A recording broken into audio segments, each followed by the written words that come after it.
নমস্কার, জয় শ্রী গণেশ। স্বাগতম আপনাদের প্রত্যেককে আজকের বিশেষ পর্বের অনুষ্ঠানে।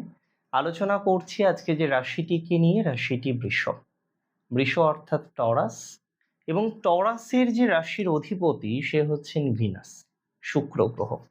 আমি বারবার এর আগেও আপনাদের একাধিকবার বলেছি, বা বারবার আমি এটাই বলার চেষ্টা করি যে রাশির অধিপতি যে কম্বিনেশনের সাথে কানেক্টেড থাকে, যে ট্রানজিটের সাথে রাশির অধিপতি কানেক্টেড থাকে, সেই ট্রানজিট অত্যন্ত শুভ ফলাফল আমাদের জীবনচক্রে আনে, যদি ট্রানজিটটা পজিটিভ হয় এবং সেই পজিটিভিটির তীব্রতাও বেশি থাকে। এখন ধরুন সেই ট্রানজিট আমাদের জন্য পজিটিভ নয়, তাহলে যদি নেগেটিভিটি আসে, জানবেন সেই নেগেটিভিটির তীব্রতাও কিন্তু অনেক বেশি। ভিনাস শুক্র গ্রহ দুর্বল ছিলেন, এখনো দুর্বল আছেন, কেননা ভিনাস কন্যাতে, কন্যা রাশিতে শুক্র দুর্বল হয়, নিচস্থ হয়। শুক্র তীব্র হয় মীন রাশিতে, উচ্চস্থ হয়। কন্যা থেকে শুক্র গ্রহ আগামী 2রা সেপ্টেম্বর তুলাতে প্রবেশ করবে, আর তুলাতে শুক্রের প্রবেশ শুক্রের এনহান্সমেন্ট ঘটাবে, শুক্রের পাওয়ারকে কিন্তু এনহান্স করতে চলেছে, কারণ স্বরাশিস্থ শুক্র আপনার ষষ্ঠপতি ষষ্ঠে যাবে, রাশির অধিপতি স্বক্ষেত্রস্থ হবে, এবং এই ট্রানজিটের যে ব্যাপ্তি সেটা অনেক বেশি, কেননা এই ট্রানজিট প্রায় 3.5-4 মাসের একটা ট্রানজিট। তুলা রাশিতে শুক্র 2রা সেপ্টেম্বর যাবে, কিন্তু বৃশ্চিকে যাবে কবে জানেন? 1 জানুয়ারি 2027। ইন দ্য মিন টাইম আমরা দেখতে পারবো যে শুক্র গ্রহ 13ই অক্টোবর থেকে রেট্রোগ্রেড হবে, এবং তার রেট্রোগ্রেডেশনের কারণেই সে 6ই নভেম্বর প্রবেশ করবে পুনরায় কন্যাতে। সেখানে তার রেট্রোগ্রেডেশন থেকে সে ডিরেক্ট হবে 14ই নভেম্বর, এবং পরবর্তীতে সে 22শে নভেম্বর পুনরায় তুলাতে প্রবেশ করে পুরো নভেম্বর মাসের বাকি সময়টা, ডিসেম্বর মাসের পুরো সময়টা এবং জানুয়ারির প্রথম দিন পর্যন্ত অবস্থান করবে। এই ট্রানজিট আপনার জীবনে একাধিক পজিটিভিটিকে রিপ্রেজেন্ট করে। সবার ফার্স্ট আমি বলতে চাই, যাদের এনার্জিটা ঠিকঠাক পাচ্ছিলেন না, লস হচ্ছিল এনার্জিটা বারবার, নিজেকে ঠিকঠাক রিপ্রেজেন্ট করতে পারছিলেন না, নিজেকে ঠিকঠাক প্রকাশ করতে পারছিলেন না, বারবার এনার্জি লস হচ্ছিল, এনার্জির নেগেটিভিটি জীবনচক্রে বারবার আসছিল, ঠিকঠাকভাবে নিজের শক্তিটাকে প্রদর্শন করতে পারছিলেন না, নিজের পাওয়ারটাকে প্রদর্শন করতে পারছিলেন না, যেন একটা ভয়াবহতা। শক্তি বারবার ক্ষীণ হচ্ছে, বারবার মেন্টাল প্রেশার আপনার তৈরি হয়ে যাচ্ছে, কনফিডেন্স পাচ্ছেন না, তাছাড়াও হেলথের নানা প্রবলেম, এবং কোনো প্রবলেম কিন্তু একদমই কনস্ট্যান্ট থাকছে, বিষয়টা এরকম নয়। প্রবলেমটাও যেন ফ্লাকচুয়েট করছে, আপনি যত চাইছেন প্রবলেম থেকে বেরোনোর, প্রবলেম যেন আপনাকে আষ্টে পৃষ্ঠে ধরছে।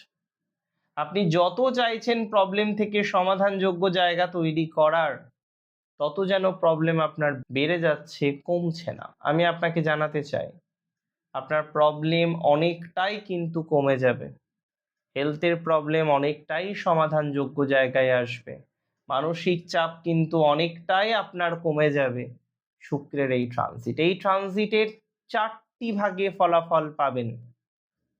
আমি বলে দিই, প্রথমত 2nd সেপ্টেম্বর থেকে কনস্ট্যান্টলি আমরা একটা ফলাফল পাবো আপনাদের জীবন চক্রে।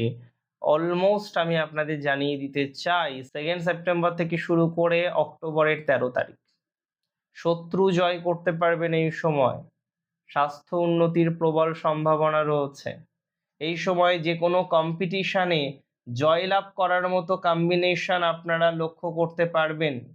এই সময়ে যে কোনো কম্বিনেশনে জয়লাভ করতে পারবেন, প্রতিযোগিতামূলক পরীক্ষায় সাকসেসফুল হওয়ার টেন্ডেন্সিটা আপনার এই সময় প্রচুর পরিমাণে তৈরি হবে। প্রতিযোগিতামূলক পরীক্ষায় জয়লাভ করতে পারবেন, শত্রু নাশ করতে পারবেন। এই সময়ে লোন নতুন করে নেওয়ার ক্ষেত্রে সচেতনতা রাখবেন। লাইফটাকে এনজয় করতে হলে স্বাস্থ্যটাকে ভালো রাখতে হয়, তাই স্বাস্থ্যকে ঠিক রাখার জন্য হ্যাবিট কন্ট্রোল করাটা খুব দরকার। আমি জানি আপনারা খেতে মাঝে মাঝে একটু পছন্দ করেন, খেতে যারা ভালোবাসে তারা খাওয়াতেও পারে, আর আপনারা খাওয়াতেও পারেন। খেতেও ভালোবাসেন, খাওয়াতেও ভালোবাসেন, কিন্তু বাট এই সময়টাতে আপনাকে বিশেষ সচেতন কিন্তু থাকতে হবে। এই সময় শরীরের উপর বাড়তি প্রেশার দেওয়াটা আপনার জন্য বোকামির কারণ হতে পারে।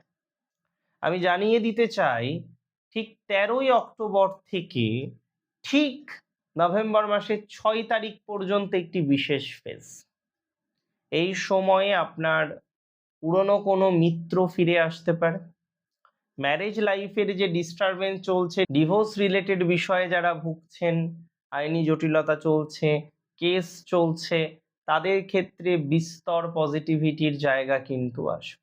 ডিভোর্স রিলেটেড বিষয় এবার যদি পরিকল্পনা করেন, পরিকল্পনাটা বাস্তবায়িত করা যেতে পারে। দীর্ঘদিন ধরে আপনার যিনি পার্টনার তিনি সই করছেন না, তিনি রাজি নন, তিনি আপনাকে পুরোপুরি মুক্তি দিতে চান না, এরকম একটা দীর্ঘদিনের দীর্ঘমেয়াদী সমস্যা আপনাদের জীবনচক্রে কিন্তু চলছে। কারণ কিছু কিছু সমস্যা না গলায় বেঁধে থাকে, না সমস্যাটা সমাধান হয়, না সমস্যাটা তার থেকে নেগেটিভ দিকে যায়, এবং আপনাদের এই রকম একটা সমস্যা কিন্তু কনস্ট্যান্টলি চলছে বা কনস্ট্যান্টলি আছে।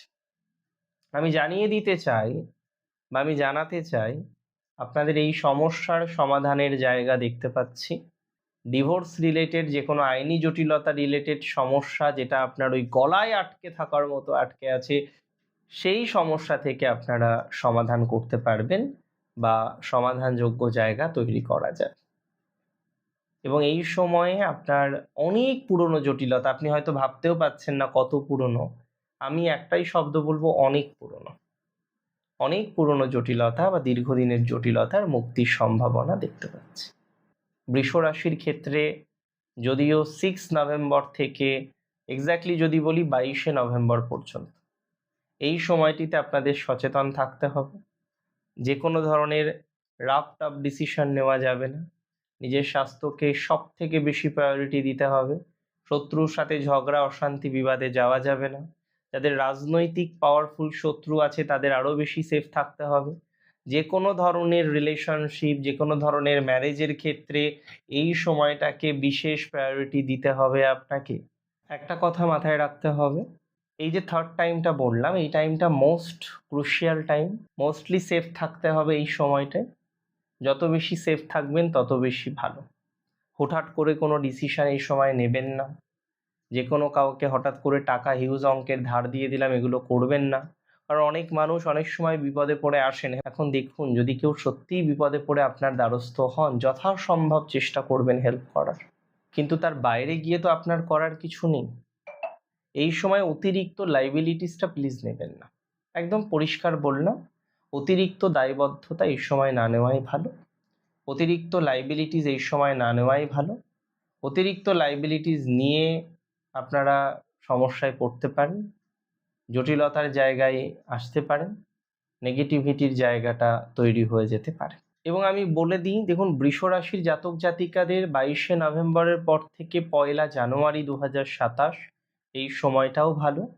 এই সময় আপনারা বিশেষ বিশেষ ক্ষেত্রে চাকরি বা কর্মজীবনে সহযোগিতা পাবেন, নিজের আগ্রহটা অনেকটা বাড়বে, এবং কর্মক্ষেত্রে যারা এর আগে অপদস্থ হয়েছেন, প্রফেশনাল সেইভাবে সাউন্ডটা মেনটেন করতে পারেননি, অপদস্থ হতে হয়েছে, প্রফেশনাল লাইফে যথেষ্ট জটিলতা এসেছে, এবং সেই সমস্ত কারণে আপনি বারবার কনফিউজড হয়েছেন যে না, এবার অন্তত ঠিক করতে হবে, এবার অন্তত পজিটিভ জায়গায় যেতে হবে। কনফিডেন্স আবার পাচ্ছেন, আবার হারাচ্ছেন, আবার পাচ্ছেন, আবার হারাচ্ছেন, এইভাবেই কন্টিনিউ হচ্ছে। এটা কিন্তু এবার একটু স্টেবল হবে। আজকের অনুষ্ঠানটা বেসিক্যালি বৃষ রাশি সাপেক্ষে ছিল। আজকের অনুষ্ঠান সম্পর্কে আপনার মতামতটা আমাকে জানাবেন, কমেন্ট করেই জানাবেন। ভালো থাকবেন আপনারা। জয় শ্রী গণেশ।